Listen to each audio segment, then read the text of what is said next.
الله مساءكم أصحاب السعادة السيدات والسادة. يسرني أن أرحب بكم في هذه الجلسة التي تقام تحت العنوان التعليم، الإعلام، الحوار، مرتكزات للتعايش الإنساني ونبذ التطرف والإرهاب. في العام 1996 تحدث السيد جاك ديلور في مقدمة تقرير أعده لليونسكو لجنة من الخبراء في التربية آنذاك، حمل عنوان التعلم ذلك الكنز المكنون، عن أهمية التعليم في بناء حصون السلام، مؤكداً أن الحروب تبدأ في العقول كما السلام فإنه يتشكل في العقول عبر التربية والتعليم. ونحن في رحاب اليونسكو كما يونسكو لسنا بعيدين عن هذه الأفكار التي ما تزال حية بيننا، فالسلام هو ما يجمعنا، والسلام لا يتأسس إلا عبر بناء حصونه القوية في العقول. واليونسكو التي تحتضن هذه الندوة هي أفضل فضاء وأكبر حصن يسهم بجدية في بناء هذه الحصون.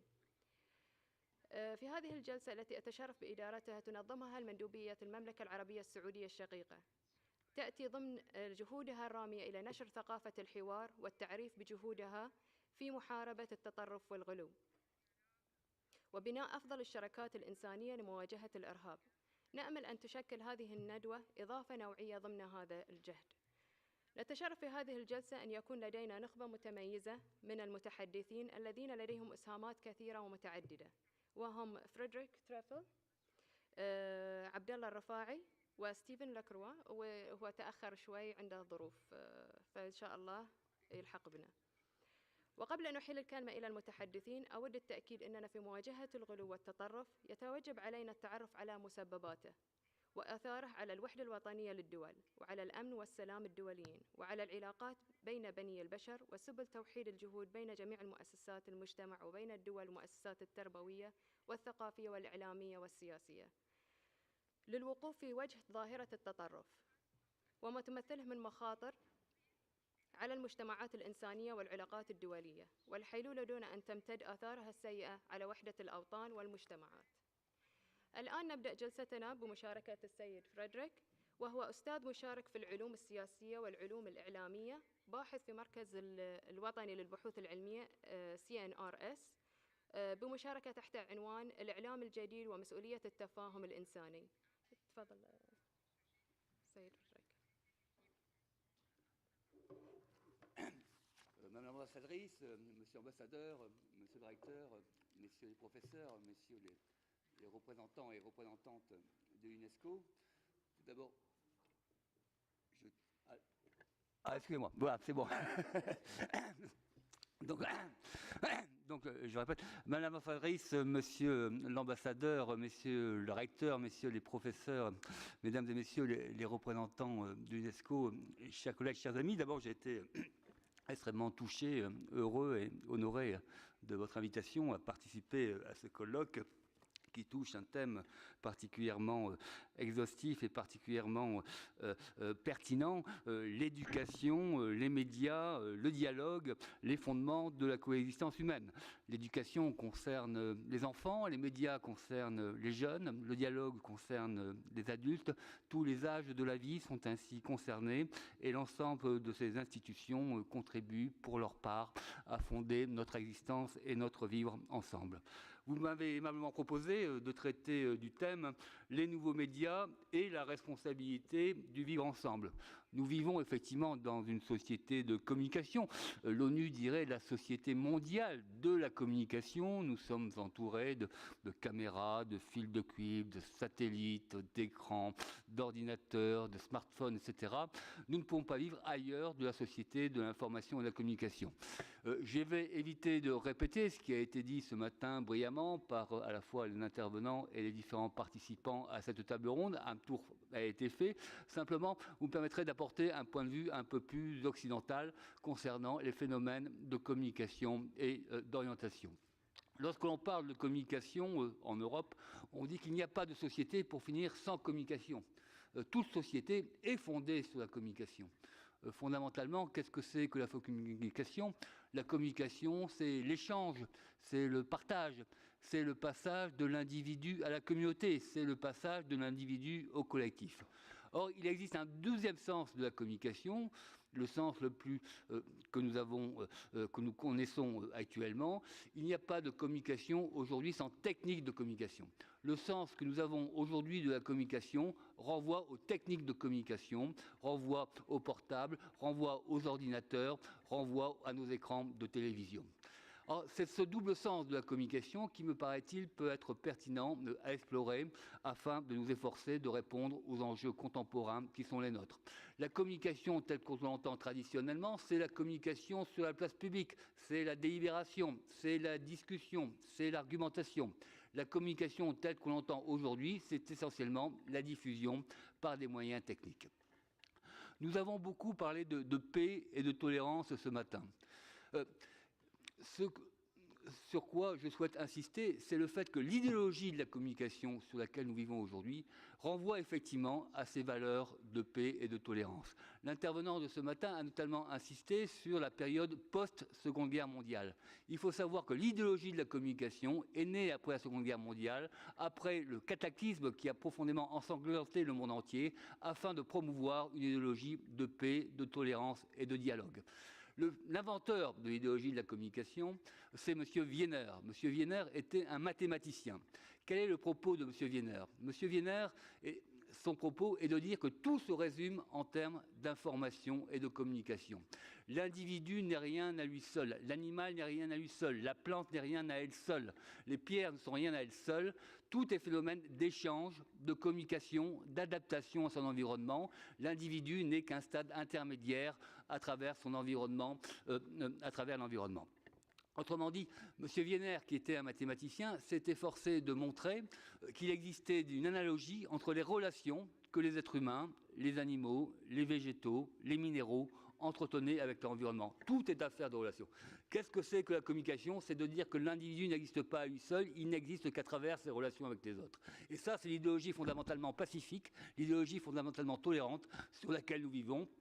Et aujourd'hui, toutes les organisations, que ce soit des institutions, que ce soit des gouvernements, que ce soit des entreprises, que ce soit des individus, ne peuvent pas ne pas communiquer. Communiquer est devenu la nouvelle obligation auquel nous sommes soumis, et tous nos pays, tous nos gouvernements sont soumis à cette obligation et ils s'efforcent de la respecter.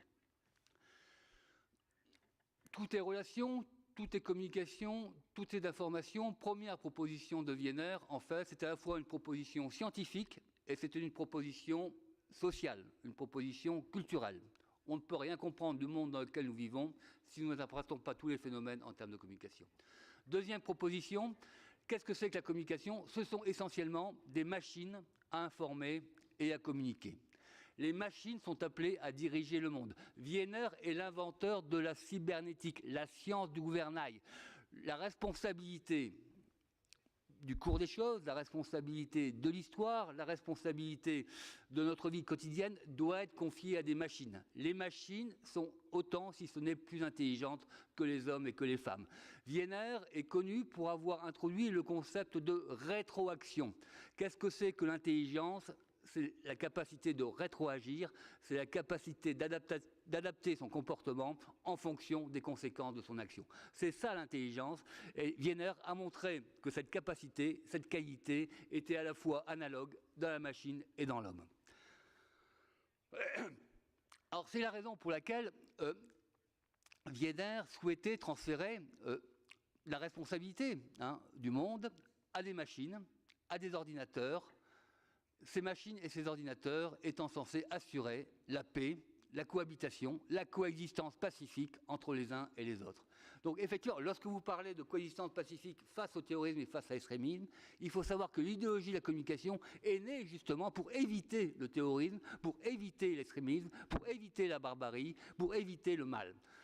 La question que l'on peut se poser, et ce sera la question fondamentale, est-ce que les machines à communiquer, est-ce que les ordinateurs, est-ce que les médias sociaux, est-ce que les téléphones portables sont capables d'assurer la cohésion humaine sur l'ensemble de la planète? Est-ce qu'ils sont capables d'assurer la coexistence humaine? C'est la raison pour laquelle autant la proposition de Wiener est intéressante, dans la mesure où elle établit une grille de lecture géopolitique, historique, permettant d'interpréter les phénomènes actuels, autant elle demande malgré tout d'être critiquée et elle demande que lui soit adressé un certain nombre de réserves. On m'a demandé de traiter en particulier les nouveaux médias et les médias sociaux. Qu'est-ce que c'est que les nouveaux médias? Les nouveaux médias, on distingue généralement les médias classiques des nouveaux médias. Les médias classiques, c'est la presse écrite, la radio, la télévision. Les nouveaux médias se caractérisent à la fois par la transformation des moyens de distribution, les câbles, les satellites, les réseaux, et la multiplicité des écrans d'accueil, l'écran de télévision, l'écran d'ordinateur, l'écran de votre portable. Donc vous avez deux formes de nouveaux médias, et vous avez une troisième forme de nouveaux médias qui retient particulièrement, je sais, particulièrement votre attention, comme ça a été le cas ce matin, c'est ce qu'on appelle les médias sociaux. L'utilisation qui est faite par les internautes des différentes capacités nouvelles qui sont produites en matière de distribution de l'information et en matière d'accueil de l'information. On a beaucoup parlé, et c'est la raison pour laquelle moi-même j'émettrai un angle différent sur ces phénomènes. On a beaucoup parlé de révolution Facebook, on a beaucoup parlé de révolution YouTube, on a beaucoup parlé de révolution Twitter, notamment à l'occasion des printemps arabes. On a cru, ou certains observateurs ont dit, que pour finir, ces médias avaient engendré la révolution des pays arabes, avaient engendré les printemps arabes. Alors comment ne pas voir que ces observateurs qui ont soumis une telle idée contribuent à l'idéologie de la communication, contribuent à l'utopie de la communication, contribuent au fait que la communication est la valeur suprême qui aujourd'hui unifie nos sociétés, unifie notre monde, unifie notre vie quotidienne.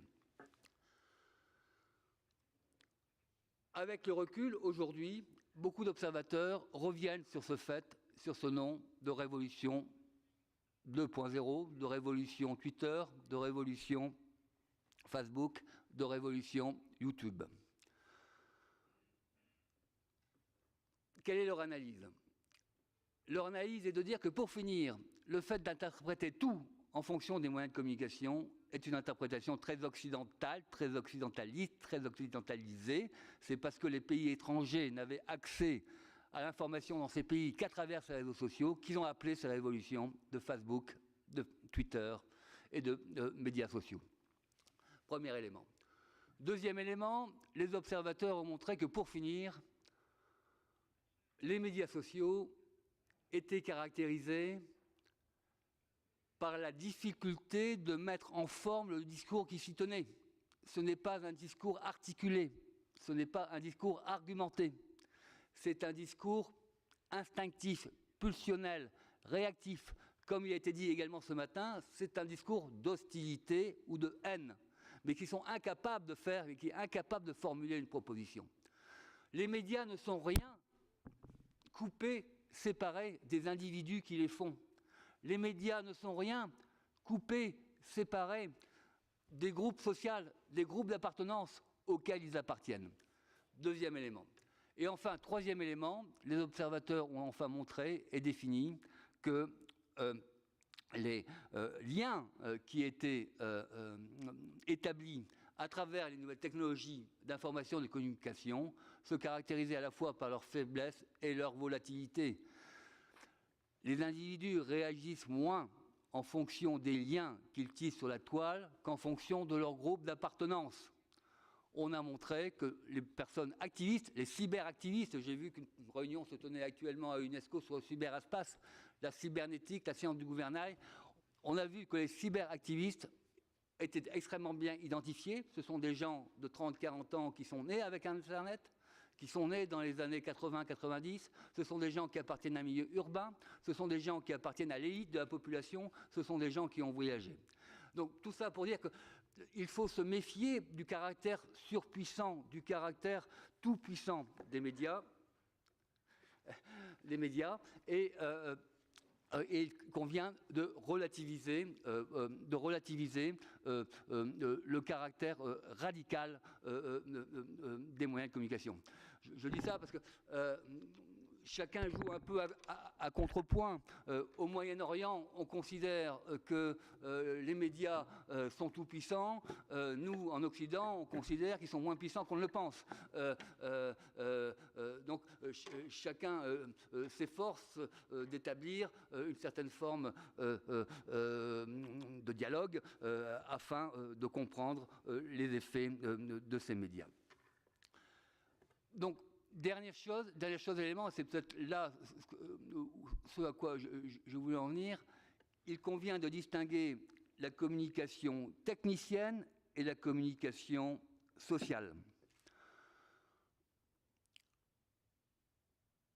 C'est moins l'effet des médias sur les gens qui importe que ce que font les gens des médias. Les médias sont neutres. Les médias, ce sont des outils. On a voulu nous faire croire que c'était les médias, les nouveaux médias qui dirigeaient le monde. C'est une utopie qui part d'un bon sentiment. Assurer la paix, assurer la tolérance, assurer le dialogue, échanger, partager, passer de l'un à l'autre, passer de l'Occident à l'Orient. Ce sont des bons sentiments. Ceci étant dit, la réalité est plus nuancée, elle est plus mesurée, elle est plus limitée. Les médias sont neutres et ils sont ce que les gens en font. Et ce sera mon dernier point. Tout ça pour dire que les médias ne sont rien sans leurs utilisateurs. Les médias ne sont rien sans les internautes. Les médias ne sont rien sans ceux qui en bénéficient ou qui en souffrent. Les médias ne sont qu'un outil et tout dépend de l'idéal vers lequel vous souhaitez les amener. Les médias ne sont qu'un moyen. Pour revenir aux médias sociaux, qu'est-ce que c'est qu'un média social? Un média social, c'est un individu, une entreprise, un État, une collectivité qui s'efforce d'entretenir des relations sociales avec d'autres États, avec d'autres institutions, avec d'autres entreprises, avec d'autres individus, soit pour des raisons d'amitié, soit pour des raisons de travail, soit pour partager tout simplement l'information et la communication. Le rôle essentiel des médias, c'est de créer de l'information. Le rôle essentiel des médias, c'est de contribuer à l'émergence d'une conscience collective, à l'émergence d'un vivre ensemble. Mais c'est beaucoup plus difficile à faire qu'à dire. Fondamentalement, les médias, ça repose, comme on l'a dit, sur l'intérêt économique. Les nouveaux médias, ça sert à créer des contacts pour faire du business, pour faire du commerce. Ça repose sur le plaisir, échanger avec des amis, le plaisir d'échanger, d'argumenter. Et ça repose aussi sur ce que Aristote, qui a beaucoup influencé non seulement la philosophie européenne, mais la philosophie arabe, appelait la vertu. Qu'est-ce que c'est que la vertu? La vertu, c'est s'interroger sur la signification de la vie bonne. La vertu, c'est s'interroger sur la signification de ce qu'est la vie en commun. La vertu, c'est s'interroger sur ce qu'est l'intérêt général. La vertu, c'est ce qu'est interroger sur la souveraineté d'une nation. La question est de savoir, est-ce que les médias peuvent contribuer à l'intérêt général? Est-ce que les médias peuvent contribuer à la souveraineté d'une nation? Est-ce que les médias peuvent contribuer à la définition du bien commun? La réponse est mitigée. À la fois, les médias sont nécessaires pour contribuer au fonctionnement des institutions, pour contribuer à la souveraineté des États, pour contribuer à la définition de l'intérêt général. Mais toutes ces notions d'intérêt général, de bien commun, de souveraineté des États, dépendent de valeurs relativement hétérogènes à celles des médias. Ce n'est pas les médias qui vont vous transmettre les valeurs de l'intérêt général, ce n'est pas les médias qui vont vous transmettre les valeurs du bien commun, ce ne sont pas les médias qui vont vous transmettre les valeurs de souveraineté d'une nation. Donc tout l'art de l'homme de communication, tout l'art de l'homme de gouvernement, tout l'art de l'homme de relations publiques, est de conjuguer à la fois les valeurs indéfectibles qui contribuent au bien commun, et les nouvelles techniques, les techniques modernes qui sont à notre disposition. C'est la raison pour laquelle moi-même, et j'ai retenu les différentes propositions qui ont été faites ce matin, comment faire aujourd'hui pour assurer une communication adaptée à la fois aux nouveaux enjeux du vivre ensemble et qui tienne compte des nouvelles techniques de communication et d'information. D'abord, que ce soit un État, un gouvernement, une institution, il doit prendre la direction de suivre des relations publiques généralisées. Tout doit être bon pour augmenter le nombre de contacts, augmenter le nombre de cibles, augmenter le nombre de partenaires, augmenter le nombre de collaborateurs avec lesquels on peut engager une action et atteindre les objectifs définis. Deuxième chose, une charte de déontologie. C'est un problème de conscience. Je termine, Madame l'ambassadeur. L'importance d'une charte de déontologie. En Europe, nous avons des chartes de déontologie. Nous ne légiférons pas parce que si nous légiférions, nous remettrions en cause la liberté de penser, la liberté intellectuelle, la liberté d'entreprendre, la liberté de commercer. Donc nous ne pouvons pas légiférer, c'est pour laquelle nous avons établi des codes de déontologie, des codes de conduite, comme il était dit. Troisième élément, l'éducation aux médias. L'éducation aux médias est fondamentale. L'éducation aux médias, c'est la responsabilité individuelle et collective. C'est une affaire de conscience intérieure. C'est une affaire de sensibilité. C'est une affaire de confiance. C'est une affaire de confiance que chacun peut régler dans son rapport avec lui-même et dans son rapport avec les autres et avec le monde. Et enfin, dernière chose, ce qui est important, et autant je suis plus mitigé, plus mesuré, sur le fait que les médias peuvent contribuer à définir et orienter le bien général, autant je pense que les médias en général sont fondamentaux pour assurer, améliorer et développer le commerce et la dimension économique et sociale. Aujourd'hui, les nouveaux médias contribuent à 30% de l'accroissement du produit intérieur brut des pays en Occident. Aujourd'hui, Internet ne cesse de s'étendre et de se développer à travers tous les pays du monde. Il convient de remédier à cette fracture numérique et il convient de favoriser le plus grand nombre d'utilisateurs d'Internet. C'est à cette condition d'assurer un développement économique et social que peut-être nous arriverons à combattre le terrorisme et l'extrémisme.